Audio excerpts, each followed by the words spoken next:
ఒక అడవిలో ఒక నది ఉండేది. ఆ నది ఒడ్డున 2 నీటి పిల్లులు నివసిస్తుండేవి. అవి ఎంతో స్నేహంగా ఉండేవి. నదిలోని చేపలే నీటి పిల్లులకు ఆహారం. అవి 2 ఒక్కో చేపను పట్టి ఆ చేపలను ఒడ్డుకు తీసుకువచ్చి కలిసి తిని మళ్ళీ నీటిలోకి వెళ్ళి చేపలు పట్టేవి.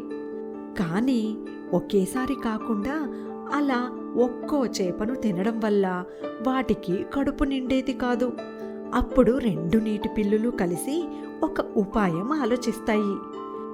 ఒక నీటి పిల్లి నదిలోని చేపలను ఒడ్డువైపుకు మళ్లిస్తే మరో నీటి పిల్లి వాటిని పట్టి చంపి ఒడ్డుపైన ఉంచాలని అనుకుంటాయి.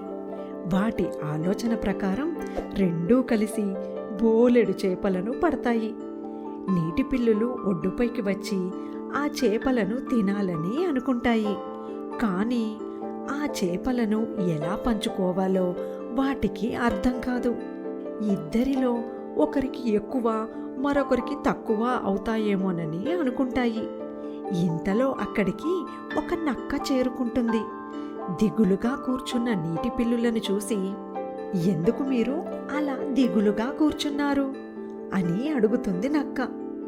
"మేమిద్దరం కలిసి ఈ చేపలన్నీ పట్టాము, కానీ వీటిని మేము సమానంగా ఎలా పంచుకోవాలో అర్థం కాక ఆలోచిస్తున్నాము" అని అంటాయి నీటి పిల్లులు. "దీనికి ఇంతగా ఆలోచించడం ఎందుకు? మీకు సమానంగా నేను పంచుతాగా" అని అంటుంది నక్క. ఈ మాటలకు సంతోషపడిన నీటి పిల్లులు అలాగే అని ఒప్పుకుంటాయి. నక్క ఎక్కడి నుండో ఒక కత్తిని తీసుకువచ్చి అన్ని చేపల తలలు తోకలు వేరు చేస్తుంది.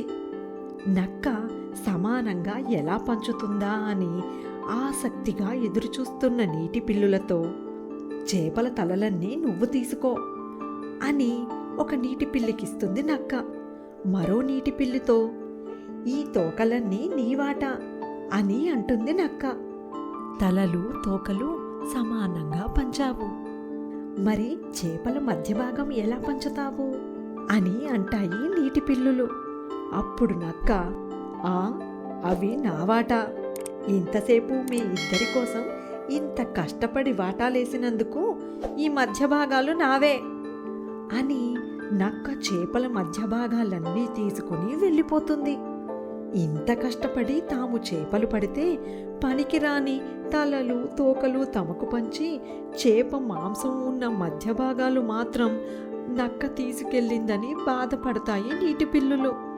ఎక్కువో తక్కువో తామిద్దరమే పంచుకోకుండా అనవసరంగా 3వ వ్యక్తిని నమ్మినందుకు తాము మోసపోయామని తెలుసుకున్న నీటి పిల్లులు ఆ రోజు నుండి తామే స్వయంగా పంచుకొని తినడం మొదలు పెడతాయి.